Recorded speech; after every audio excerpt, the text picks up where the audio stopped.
L'apôtre Paul, dans l'Épître aux Romains, au chapitre 11 et au verset 29, déclare quelque chose d'exceptionnel à propos de Dieu. Il dit que Dieu ne se repent pas de ses dons et de son appel.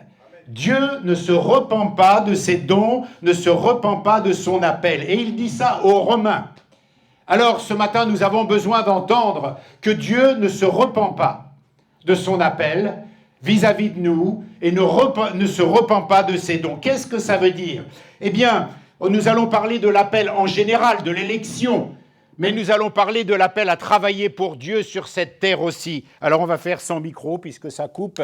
Nous allons parler de l'appel de Dieu dans nos vies, de l'appel de Dieu à notre élection, et nous allons parler des dons. Paul s'adresse aux Romains et il leur dit, voilà, Israël était appelé, élu, et j'avais donné des dons, j'ai donné des dons. Mais Israël, eh bien la porte s'est fermée sur leur vie, l'espace d'un instant, pour que vous, les païens, puissiez accéder à cette vérité. Et là, il y a quelque chose de difficile à comprendre, parce que d'un côté, nous entendons Dieu, Paul, qui lâche ces versets comme ça, nous dire Dieu ne se repent pas de ses dons, ne se repent pas de son appel. Et nous voyons malgré tout l'état triste du peuple d'Israël, en plus à qui on ferme la porte un instant pour l'ouvrir à ceux qui ne sont pas de la race élue, du peuple élu. Et quand on s'assoit quelques instants, moi si je m'assois, je dis Seigneur quand même, ce peuple, c'est le tien. Ok, ils ont fait des choses comme nous pouvons en faire. Mais aujourd'hui, la porte est fermée pour que d'autres puissent y accéder. Quand on voit leur histoire, on peut se dire, pour l'instant, là, tout de suite, mais où est leur appel? Où sont leurs dons? Quand on voit l'état des choses comme ça.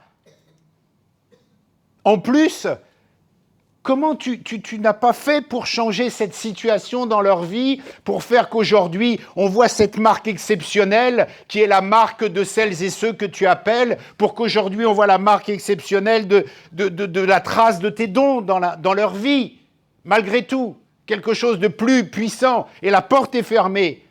Et Paul est en train de dire, eh bien, vous savez, mes amis les Romains, ce qui se passe pour Israël, aujourd'hui, c'est la même chose pour vous. C'est-à-dire que vous allez pouvoir profiter de ce temps où Dieu, qui ne se repent pas de ses dons et de son appel, va quand même fermer la porte pour un instant sur leur vie et vous allez vivre la même chose. Ça veut dire que nous, qui sommes appelés de la même manière, qui avons un appel de la même façon et qui avons des dons de la part de Dieu de la même façon, nous allons vivre la même chose qu'eux et nous ne pourrons pas être soumis à un autre régime que le leur. Ça veut dire que peut-être, à certains moments de nos vies, la porte va se fermer. Ça veut dire peut-être qu'à certains moments de nos vies, nous n'allons pas voir les traces de l'appel de Dieu dans nos vies. Ça veut dire qu'à certains moments de nos vies, nous n'allons pas voir la manifestation des dons. Puisque là, le mot don dans la parole de Dieu, c'est le don gratuit, la grâce, mais c'est aussi le mot grec charisme. Donc on parle aussi des dons. Ça veut dire que nous allons être soumis au même régime. Mais que malgré tout cela, Dieu, à la fin, restaurera son peuple appelé, Israël, son peuple élu. Ça veut dire que pour nous, à la fin, eh bien, nous serons aussi au bénéfice de Dieu qui ne se repent pas, il ne retire pas, il ne change pas, il nous a appelés. Ne doutons pas de notre appel. Ne doutons pas de notre appel. Ne doutons pas de la marque de Dieu dans nos vies, même quand les portes se ferment, même quand nous ne voyons pas vraiment la manifestation de la gloire et de la puissance de Dieu éclatante dans nos vies. Le peuple d'Israël, un jour, voit la mer s'ouvrir, et puis un autre jour, c'est 400 ans de silence.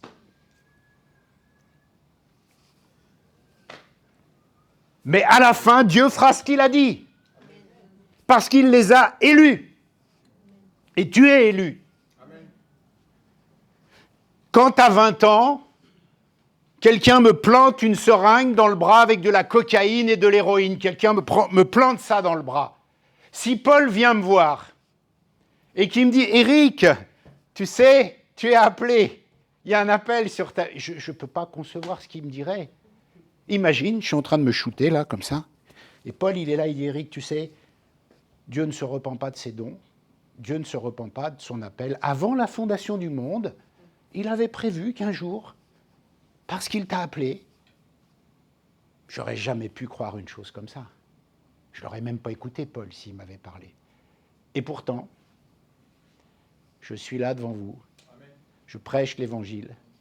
Je parle de Dieu, parce que Dieu avait tout prévu. Il y a eu un temps, il y a eu une période, il y a eu un temps de silence, il y a eu un temps où il ne s'est rien passé. Mais ce que dit Dieu, il le fait. Même si on ne le voit pas, même si on ne le comprend pas. Et il y a des situations de vie dans lesquelles il est totalement impossible de comprendre ce que Dieu veut faire et d'aller au bout du raisonnement de ce qu'il a dit par une promesse anticipée à ce que nous vivons. Donc ne doute pas de ton appel, de ton élection. Qui n'a pas, à un moment donné dans sa vie, dit « Est-ce que je suis vraiment appelé dans le sens salut ou dans le sens service sur terre ?» Qui n'a pas dit à un moment, sincèrement, « Est-ce que je suis sauvé ?» Et si je suis sauvé, pourquoi je ne vois pas plus la manifestation de toutes les promesses de Dieu dans ma vie ?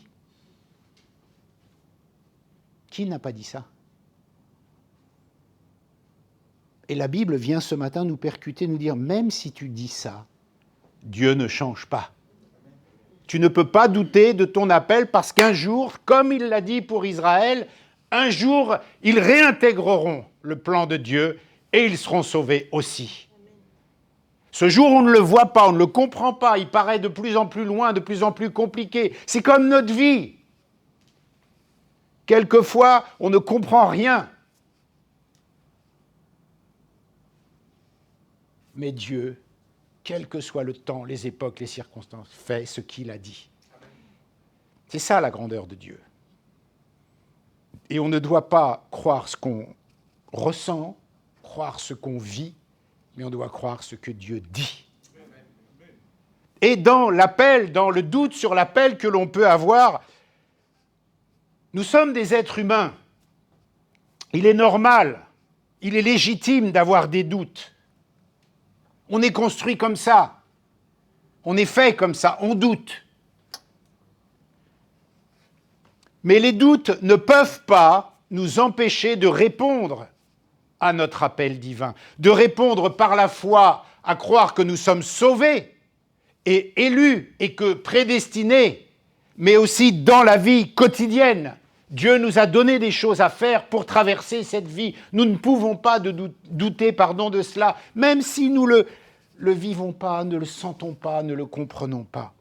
Il y a plein d'exemples bibliques d'hommes de Dieu qui sont là pour nous servir d'exemple, qui ont été appelés par Dieu, élus, choisis, et qui ont douté de leur appel. Prenons Moïse. Lui, il est en train de douter du fait qu'il ne parle pas bien. Alors il dit, je ne peux pas faire ce que tu me demandes, je ne parle pas bien. Gédéon, ah mais on est la plus petite tribu, tu ne peux rien faire avec moi, c'est pas possible. David, un petit berger. Pierre, doute. Pierre doute de son appel. Et comment ne pas douter de son appel quand on en vient à avoir la réaction qu'il a eue le jour où Christ est arrêté et qu'il déclare ne pas le connaître? Comment ne pas douter de son appel quand on vit de telles choses? S'il était vraiment appelé et que Dieu ne reprenait pas ses dons et sa grâce, il aurait tenu le coup, il aurait tenu ferme. C'est ça, nous, notre schéma de pensée. Si Dieu est dans l'histoire, ça se passe bien. Point. Si je suis appelé de Dieu, si je suis élu de Dieu, si j'ai des dons, si Dieu ne se repent pas de tout ce qu'il me donne, la voie royale est ouverte pour moi, non? Ça doit bien se passer. Il ne doit pas y avoir 400 ans de silence, ou il ne doit pas y avoir des périodes de juges et des périodes de rois, où il ne doit pas y avoir des moments où Dieu ferme la porte. L'appel, ça marche, l'appel, c'est les dons, l'appel, c'est ça se voit. Et nous voyons que nous doutons, comme les hommes de Dieu. Alors, mon frère, ma sœur, je voudrais te dire ce matin, si tu doutes, ne va pas te tuer. Parce que tes pères dans la foi et des grands hommes de Dieu ont douté. Et il a fallu que Dieu les rassure un peu, les aide un peu à croire plus. Parce que ce n'est pas le tout de recevoir l'appel, il faut après rentrer dedans, il faut travailler et on doute et Dieu vient à notre secours en mettant un peu d'aide, des circonstances, des gens bienveillants ou des gens malveillants pour changer notre caractère. Il y a aussi plein de gens malveillants qui sont là pour nos dons. Comment des gens malveillants peuvent m'aider pour mes dons? Ben si, parce que voilà, ce sont des outils de sanctification. Et Dieu va mettre tout ça en place. Mais le doute, il est légitime. N'essayons pas d'être plus forts que nous voudrions l'être. Les hommes de Dieu ont douté. Pourquoi moi je ne vais pas douter? Imagine, je discute avec Pierre, avec Paul, avec Abraham, avec moi, je dis, les gars, vous avez douté, vous êtes graves, quand même sérieux. Parce que moi, je ne doute pas. C'est pas possible. Non, il faut s'asseoir avec eux, parler avec eux, dire, mais ok, tu m'as donné une leçon. Je vois que des grands hommes de la Bible ont douté. Donc ça va m'aider à ne pas culpabiliser. Je vois que des grands hommes de Dieu ont douté et que Dieu est venu leur parler, que Dieu est venu confirmer. L'histoire de Gédéon un peu.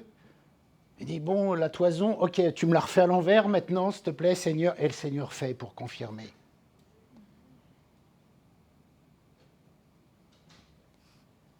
Douter est légitime, et les hommes de Dieu. Et j'aimerais qu'on puisse voir rapidement le fait que nos doutes puisent leur source dans des choses. On n'a pas des doutes comme ça pour rien. Les doutes puisent leur source dans les événements. Par exemple, quand je regarde ma vie, si elle ne correspond pas à quelque chose qui me rende heureux, je vais douter.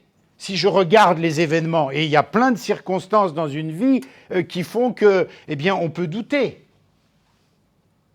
Des mauvaises nouvelles, des mauvais conseils. Tu vas vouloir régler une situation et quelqu'un te donne un conseil, et le conseil il est nul de chez nul et il te fait une vraie galère. Tu vas douter. Tu vas chercher du boulot, tu vas voir un patron, non monsieur, on a pris quelqu'un d'autre, et t'envoies 10, et non, tu vas douter. Voilà, le terreau des doutes, il est là, dans les événements, de ce qu'on vit, dans ce qu'on entend, dans ce qu'on voit, dans ce qu'on regarde. Le terrain du doute, il est là. Et la Bible nous enseigne que la réponse à nos doutes, parce qu'il faut leur répondre à nos doutes, autrement ça finira mal. La réponse à nos doutes, c'est la parole de Dieu. C'est prendre ce que dit la parole et de le mettre en face de ton doute. Et dire, voilà, maintenant là il y a le doute et là il y a la parole. Lequel je choisis des deux? Moi, j'ai un événement dans ma vie qui me dit que cette chose-là, je ne vais pas pouvoir y arriver parce que j'ai trop d'échecs, parce que je ne suis pas beau, je suis le plus petit, je suis le plus vilain, personne ne m'aime, etc. Et puis il y a la parole de Dieu qui dit, tu es une créature merveilleuse. Qu'est-ce que je vais choisir là? La source du doute, c'est ce que je vis. Maintenant, la solution que Dieu me demande, c'est de prendre la parole et de croire ce que dit la parole. Pas de croire ce que disent les gens, pas de croire ce que disent les événements, mais de croire ce que dit la parole de Dieu. Et Dieu va nous conforter à croire en mettant, comme il l'a fait pour les hommes de Dieu qui ont eu des doutes, des événements extraordinaires pour confirmer les choses dont nous avons besoin. La réponse à nos doutes, c'est la parole de Dieu. Mais ça ne se fait pas comme ça, c'est pas magique. Genre, j'ai vraiment une grosse situation de doute dans ma vie, j'ai quelque chose de... Suffit pas de dire, ouais, je prends la parole et puis je crois à la parole. Ça se travaille, ça se prie, c'est du quotidien, c'est de la lecture de la parole. Pourquoi la lecture de la parole? Parce que la parole, quand on la lit, elle trace quelque chose en nous. Elle ne revient pas à Dieu sans avoir accompli son effet, nous dit la parole. Donc, un peu de parole, c'est une petite graine qui va pousser. Et puis, dans 6 mois, ce que j'aurais lu 6 mois avant aura peut-être produit quelque chose, sans que je le sache, sans que je le comprenne. La réponse à nos doutes, c'est la parole de Dieu. Reprenez l'épisode des espions, quand ils s'en vont à la conquête du pays. Et puis, une chose importante dans l'analyse de nos doutes, c'est que la conséquence de nos doutes, si on les laisse agir, c'est qu'on va manquer le but. Parce que si on suit la voie de nos doutes, ils vont nous emmener quelque part où ce n'est pas la volonté de Dieu, où ce n'est pas ce que Dieu a prévu. Et nous risquons de manquer l'opportunité que Dieu nous demande de saisir. Tout simplement parce qu'on aura légitimé, on aura donné la faveur au doute. Imagine que Dieu te demande de prendre une direction, quelle qu'elle soit dans ta vie, et que dans le plan de Dieu, cette direction soit une véritable opportunité. Dans le plan de Dieu. Mais, tu es assis, tu médites sur cette situation, tu te dis, ouais, mais là, il y a ça, là, il y a ça, là, il y a ça, là, il y a ça. Je ne vais pas aller dans cette voie parce que, franchement, c'est pas sécure. Et tu ne le fais pas. Et tu apprends que la voie où tu devais aller était quelque chose d'extraordinaire, que tu as loupé l'opportunité. C'est ce que Dieu enseigne à tous ces hommes de Dieu. Là où je veux t'emmener, c'est difficile. Vous savez, je ne veux pas jouer les Moïse, mais quand on lui dit ce qu'il doit faire, ou Abraham, ou David, même s'il était courageux, même s'il se battait avec les ours, les lions et tout, quand le plan de Dieu se déroule et te dit « fais ça », il y a les doutes qui viennent. Mais si ces hommes-là n'avaient pas fait ce qu'ils avaient à faire, si Paul n'avait pas fait ce qu'il avait à faire, ce matin je ne prêcherai pas sur Romains. Alors, les doutes sont légitimes. Les hommes de Dieu ont douté.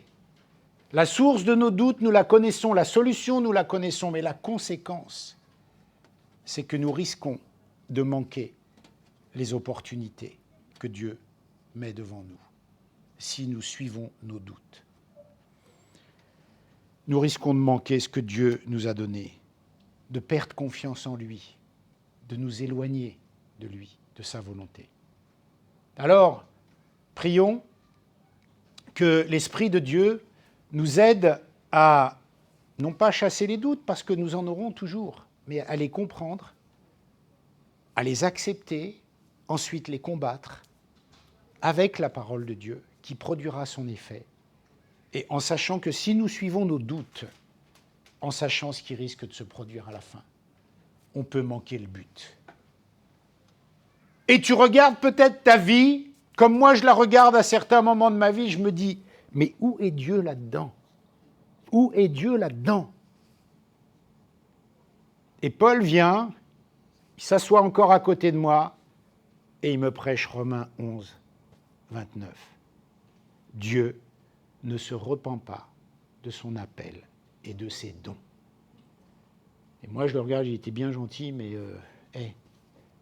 t'as vu ce que je vis à Espoir et Vie? T'as vu machin? Et Paul, qu'est-ce qu'il me dit? Il me dit, attends. Moi, j'ai pris des pierres. Moi, j'ai affronté des tempêtes. Moi, j'ai été lapidé, j'ai été fouetté. Alors, ok, Paul. Voilà ce qui se passe dans une conversation avec l'apôtre Paul, parce que la parole de Dieu nous dit que Dieu ne se repent pas de son appel et de ses dons. Et qu'à la finale, il se passera ce que Dieu a prévu. Quand je reprends ma vie, je devais être mort 500 fois. 500 fois, j'ai eu des occasions de mourir et j'ai fait des trucs où normalement on meurt. Mais Dieu avait dit, je t'ai appelé. Et dans cet appel-là, il y a la provision de son appel. Certains pasteurs ont des punchlines. Ils disent, quand Dieu donne une vision, il donne la provision. C'est une punchline, mais c'est un peu vrai. Bien sûr que si Dieu te demande de faire quelque chose, et bien sûr que si tu dois faire quelque chose, c'est pas avec tes petits bras, c'est pas avec tes petites mains que tu vas le faire. C'est avec la grâce de Dieu, avec les outils de Dieu, avec la providence de Dieu, avec les rencontres que Dieu va créer dans ta vie, avec les dons, avec les opportunités, avec l'argent, avec tout. C'est avec cela que tu vas travailler. Parce que Dieu va provisionner. La preuve, on dit, Dieu pourvoit, Jéhovah j'irai. Dieu est la provision. Dieu, il n'est pas fou, il ne va pas te demander de faire un truc que tu ne peux pas faire. Genre, fais ça, tu vas te planter, c'est sûr, c'est la voie de Dieu. Ce n'est pas possible. Mais dans le chemin, comme Israël, il y a des moments où nous ne tenons pas. Alors, Dieu nous donne aussi, c'est là que je viens, Dieu nous donne aussi des talents, des dons. Et le terme grec qui est employé dans le texte pour Romains parle aussi de cet aspect-là. Et c'est ce que j'étais en train de te dire. Dieu nous donne des dons et des talents nécessaires pour faire ce que l'on doit faire. Alors on peut se dire, attends, il y a un truc, j'étais où le jour de la distribution des dons, Seigneur? Parce que j'ai dû louper l'école ce jour-là. C'est-à-dire que le jour où tu as distribué des dons, je ne devais pas être là. Parce que moi, quand je regarde ma vie, je suis tout plat. Je n'ai pas de dons. Je n'ai pas de charisme. Je ne sais pas à quoi je sers. Je suis nul. Il y a plein de gens, j'admire leurs dons, ils ont tellement de talent. Mais moi, j'ai dû louper la distribution. Tu sais, c'est genre, on appelle les gens un tel, oui présent, un tel, oui présent, puis toi, tu es là, on ne t'appelle pas et ça appelle l'autre. Et moi, oh, tu ne m'appelles pas. Et c'est la liste à continuer, on appelle les autres. On est comme ça. Et Dieu dit, rétablis tout ça dans ta tête. Rétablis tout ça dans ta tête. Change les choses avec la parole, avec ce que déclare la parole, pas avec ce que tu crois de toi, pas avec ce que tu vis, pas avec ce que les autres te disent. Rétablis avec ce que dit la parole. Et la parole, elle dit quoi? Dieu ne se repent pas de ses dons. Alors nous, le problème qu'on a quand on lit un verset comme ça, c'est que ce verset, qu'est-ce qu'il nous dit? En fait, il nous dit que Dieu nous a donné des dons et qu'il ne se repent pas, donc il ne nous les reprend pas, genre ah, j'ai trop peur, je vais perdre mes dons. Non, non, je ne veux pas perdre mes dons, Dieu. Mais on n'en est même pas là. Nous, on n'a même pas commencé à comprendre qu'on avait des dons. Donc on ne risque pas de les perdre parce qu'on ne sait même pas qu'on les a. Et Dieu dit corrige ça. Corrige. On avait un débat sur les dons avec mon épouse et on cherchait tout ça. Mais peu importe. Ce qui compte, c'est ce que la parole dit. Pas ce que je comprends, ce que je ne comprends pas, ce que je vis, ce que je ne vis pas. La parole dit que Dieu ne se repent pas de ses dons et qu'il nous a fait des dons. Que dans le mot, il y a la grâce gratuite du salut, mais il y a aussi charisme. Donc nous devons corriger notre façon de penser par rapport à cela. Dieu va nous donner la force, la persévérance pour pouvoir surmonter les obstacles qui vont être sur nos chemins. Parce que Dieu va provisionner cela. Mais nous devons aussi commencer à faire un travail sur nous. La Bible déclare dans le psaume 139, verset 14, c'est pas des petits versets quand même, on passe dessus vite fait, mais c'est des versets tellement forts. Tu as fait de moi un miracle unique. Tes œuvres sont merveilleuses et je le sais bien. Le psalmiste est en train de nous dire que toi, mon frère, toi, ma sœur, tu es un miracle unique. On n'est pas des clones. Je suis un miracle unique. Dieu a pris le temps de faire de toi quelque chose d'unique, une pièce unique. Il n'y en a pas deux comme toi. Et heureusement, certains vont me dire qu'il n'y en a pas deux comme moi. Ça veut dire que Dieu a pris le temps de fabriquer quelque chose de particulier, de spécial avec toi, qui n'est que pour toi, qui n'est que à toi, qui n'est que fait pour toi par Dieu. Tu es unique. Alors je sais, on peut voir l'aspect tu es unique, genre tu es merveilleux, splendide. Non, non, non. Mais Dieu a pris le temps de faire avec toi quelque chose de spécial. Et dans ce quelque chose de spécial, il ne se repent pas des dons qu'il a fait avec ce quelque chose de spécial. On a quelque chose de particulier parce qu'on est unique. C'est une pièce, nous sommes une pièce unique. Prendre conscience de cela, c'est pas dire je suis un être exceptionnel, non, c'est pas ça. C'est prendre le temps de réfléchir sur Seigneur, ta parole déclare que je suis une personne unique, dans le sens pas meilleur que les autres, mais dans le sens que j'ai quelque chose de particulier que l'autre n'a pas. Je dois prendre ce verset tous les jours et le laisser faire son chemin en moi pour qu'il produise des graines, qu'il trace une route pour arriver à ce que l'arbre pousse. En fait, on est doté, c'est une dotation, on est doté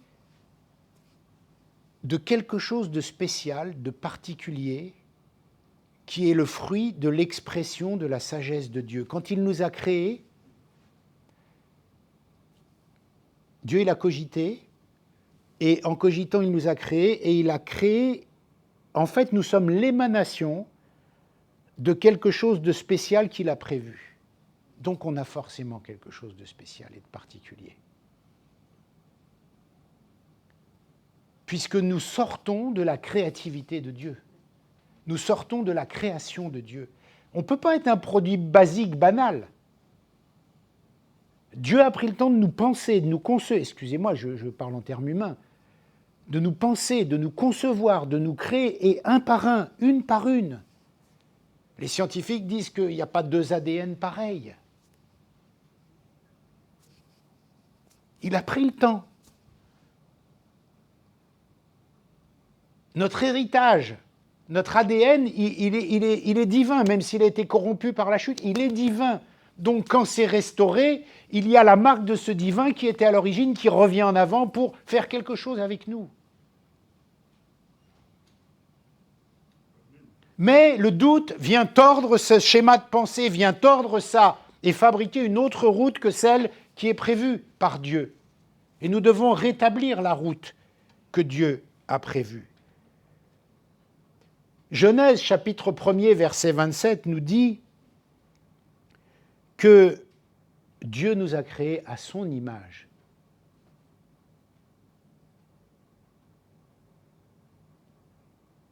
Ça veut dire qu'on est unique en vertu du fait que Dieu nous a créés à son image. Il y a quelque chose là-dedans à prendre pour notre unicité et notre particularité. Il y a quelque chose là-dedans qui est particulier.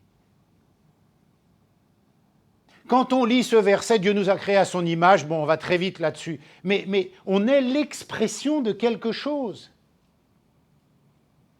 Et dans ce quelque chose qui a été corrompu, je le redis, eh bien, il y a le fait à la croix, de retrouver ça pour le manifester. Et Dieu vient nous dire qu'il ne se repent pas de ce qu'il avait prévu au départ. Pour nous, il l'a permis que ce soit restauré en Jésus-Christ. Mais maintenant, quand on regarde notre vie, il faut réfléchir à cela. Si on regarde la vie d'Israël, bien sûr, ça peut être compliqué de croire cela.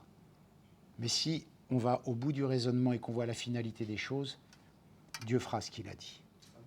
Dieu fera ce qu'il a dit. Ça nous échappe totalement. C'est pour ça qu'il vaut mieux croire la parole que ce qu'on ressent, ce qu'on vit ou les événements. Mais Dieu dit que nous sommes une créature unique. Et ce n'est pas pour nous faire du bien. Oui, je suis unique, Dieu m'a créé, je suis tellement merveilleux. Non, non, ce n'est pas ça. C'est juste pour dire qu'en moi, il y a de l'ADN divin. Ça ne fait pas de moi meilleur que l'autre. Ça, ce n'est pas le débat. Ça fait de moi quelqu'un qui a quelque chose qui vient de Dieu. Et ce quelque chose qui vient de Dieu, il doit se manifester. il doit se répandre. Et ce quelque chose qui vient de Dieu, si je ne l'ai pas trouvé, il faut le chercher parce que je l'ai. J'étais pas absent le jour de la distribution, non, non, non, non. J'étais là comme les autres, j'ai ma part. J'ai pas été effacé, mon nom n'a pas été rayé de la liste. Il y en a, on souffre des fois d'un syndrome oublié, vous voyez tout ça. Non, non, non, il y en a. Il y a du rab pour toi aussi. C'est ce que dit la parole de Dieu. Il y a des choses pour nous. Dieu est juste, il ne nous a pas zappés dans la distribution.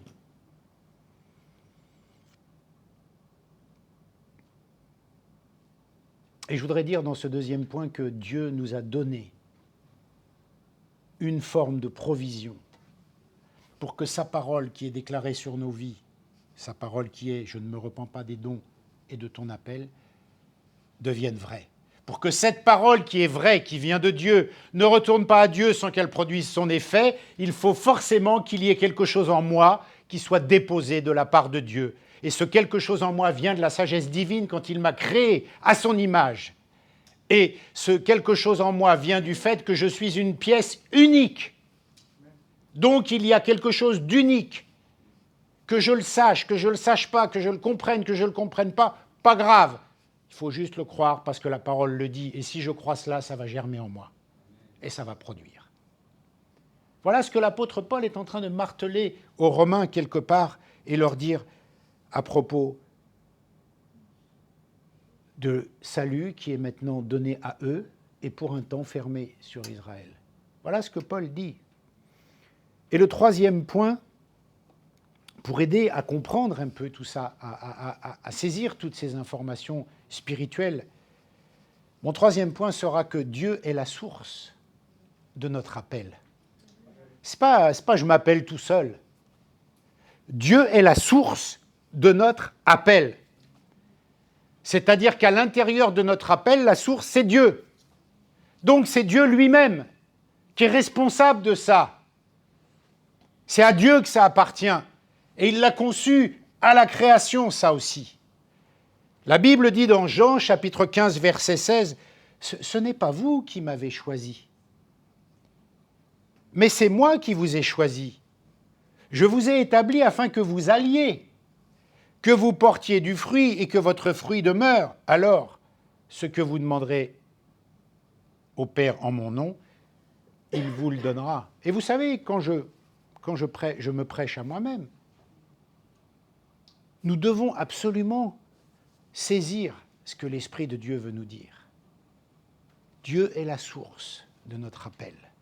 Dieu est la source de nos dons. Et ce n'est pas nous qui l'avons choisi, c'est lui qui nous a choisis. Et avant que le monde fût. Et dans les pires circonstances de nos vies, il nous avait déjà choisis. Dans les pires situations de nos vies, il nous avait déjà choisis. Et même s'il y a eu un temps d'abandon dans nos vies, d'abandon entre guillemets, un temps de silence, il nous avait déjà choisis. Et ce n'est pas nous. Alors, comme Dieu est la source de notre appel, il faut étudier la parole de Dieu, parce qu'elle contient la graine de vie. Il faut étudier régulièrement la parole de Dieu, qui nous parle de confiance en Dieu, de l'appel de Dieu sur nos vies. Parce que même si je le lis, je le relis, que je ne saisis pas tout de suite, il y a une puissance dans la parole. Il y a quelque chose qui se passe dans la parole. Il y a quelque chose qui se passe avec la parole. Même des fois, si on ne le voit pas, ça produit. Voilà pourquoi il faut s'entretenir dans la parole. On est dans une génération où on veut du rapide, une punchline. Mais il y a la parole de Dieu. Les réseaux sociaux nous obligent à des petits messages de 15-20 secondes parce que c'est la guerre de l'attention. Si on n'a pas l'attention de quelqu'un en 6 minutes, on l'a perdu. C'est comme ça aujourd'hui.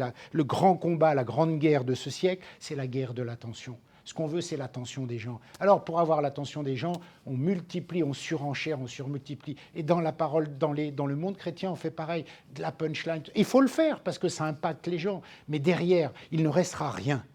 Il ne restera rien s'il n'y a pas le sillon de la parole de Dieu qui se creuse. Amen. Il ne restera rien. Amen. Tu attrapes l'attention, ok, c'est légitime, il n'y a pas de souci. Une punchline, ok, c'est légitime, il n'y a pas de souci. Mais derrière, il faut creuser, il faut labourer, il faut enseigner, il faut produire, il faut tracer des sillons. Voilà pourquoi toute la parole de Dieu est toujours dans l'agriculture, dans les plantes, dans les graines. Ça parle.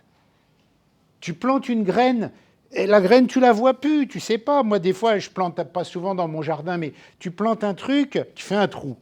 Tu plantes un truc, tu refais... Le truc, tu le vois plus pendant 3 mois. Puis d'un seul coup, la graine a fait une petite pousse. La sœur, elle m'a donné un pêcher, minuscule petit pêcher.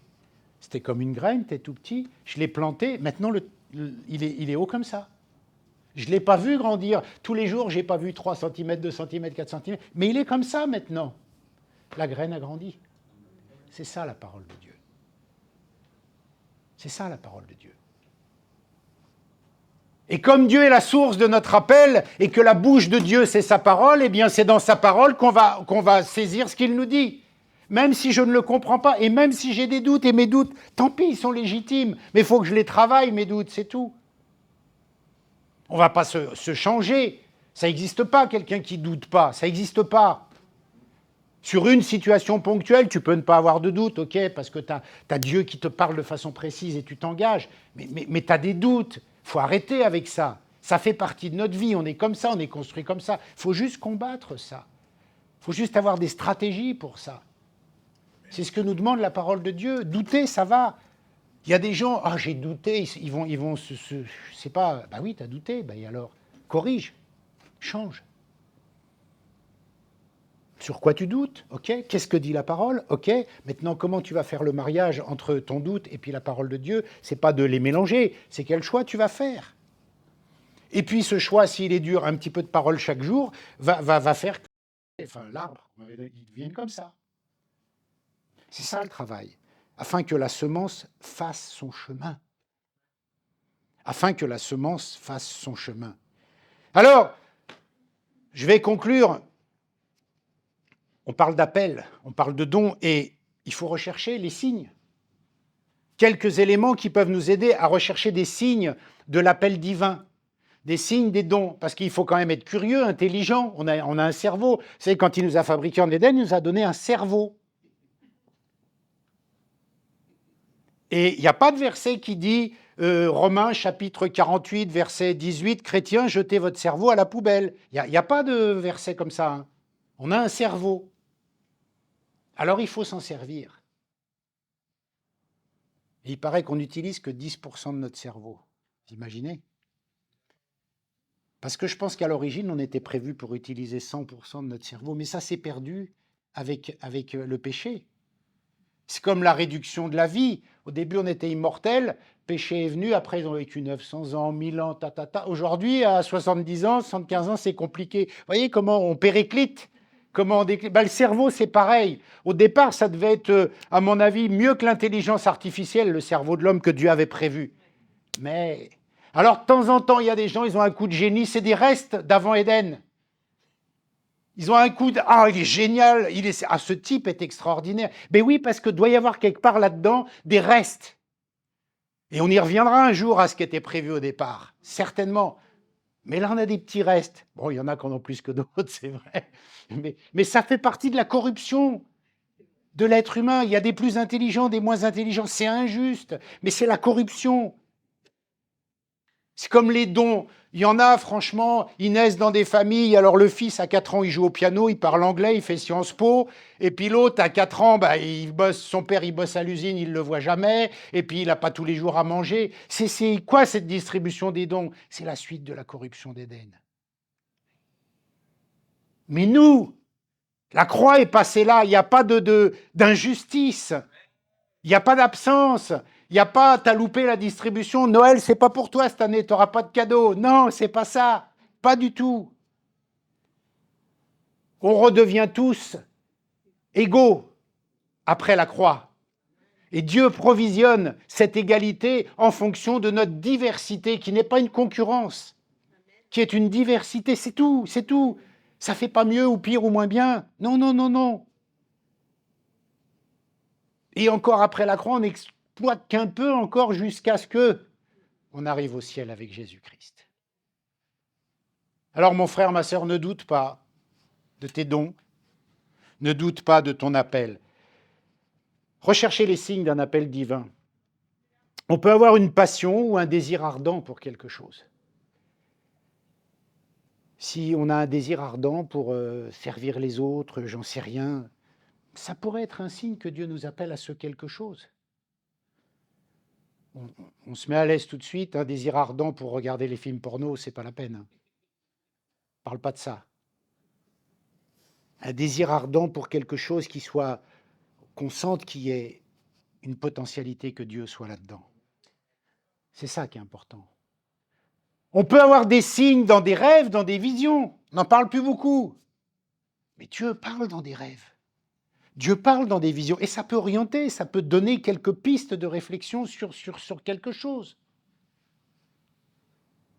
Bon, si tu viens me dire, j'ai rêvé que les combinaisons du loto, c'était le 10, le 22, le 14, le 4, le 5, effectivement, on oublie. Ce n'est pas un signe de ton appel.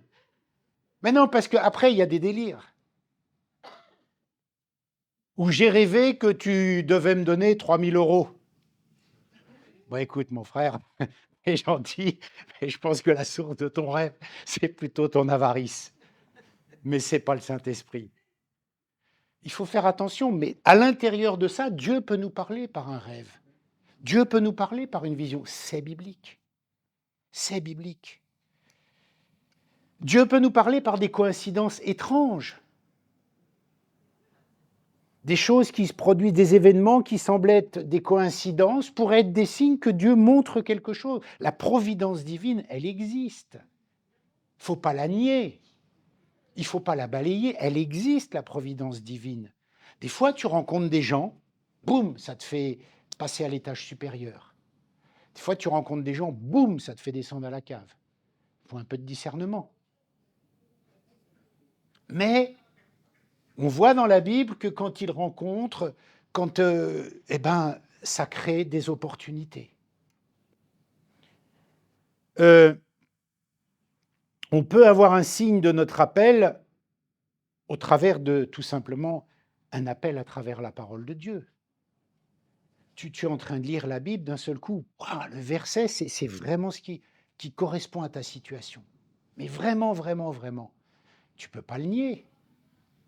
Tu ne peux pas l'éviter. Tu ne peux que le considérer. Parce que la parole de Dieu nous parle. On peut avoir des signes aussi par la paix intérieure que l'on peut ressentir si on se sent assez paisible et en sécurité sur une certaine direction plutôt que sur une autre. Ça pourrait être un signe que Dieu nous appelle à aller de l'avant. Après, il y a toujours de l'équilibre et du discernement, parce que quelquefois la paix, c'est juste parce qu'on fait ce qu'on veut. Je vais être exprès, mais c'est pour que ça soit bien clair. Un homme peut avoir la paix s'il réussit à conquérir une femme qui n'est pas son épouse, parce qu'il obtient ce qu'il veut. Mais ça, c'est pas la paix de Dieu. Par contre, si dans le choix d'un projet, après la prière et tout, tu as 2, 3 directions qui sont devant toi, mais tu sens une paix tranquille sur une direction plus qu'une autre, tu peux considérer que Dieu peut commencer à te parler. Voilà des moyens pratiques, en tous les cas, qui correspondent à ce que déclare la parole de Dieu pour analyser une impulsion, une orientation de Dieu sur ce que nous pourrions faire et comment nous pourrions connaître les choses. Mon frère, ma sœur, je vais conclure. Ce matin, Dieu veut te dire qu'il ne se repent pas de ses dons et de son appel sur ta vie. Son appel à l'élection au salut, ça on n'en discute même pas. Et son appel à ton service sur cette terre pour que tu fasses des choses pour lui aussi. Dieu ne se repent pas de ça. Et si nous pouvons en douter, si nous pouvons l'annuler, si nous pouvons considérer cela, eh bien, ce message te permet de reconstruire ton schéma de pensée. Il est important de ne pas laisser nos doutes nous empêcher de répondre à l'appel divin. Et nous pouvons avoir confiance en Dieu parce que même si la situation n'est pas très favorable, eh bien, il se passera ce qu'il a décidé qu'il se passe.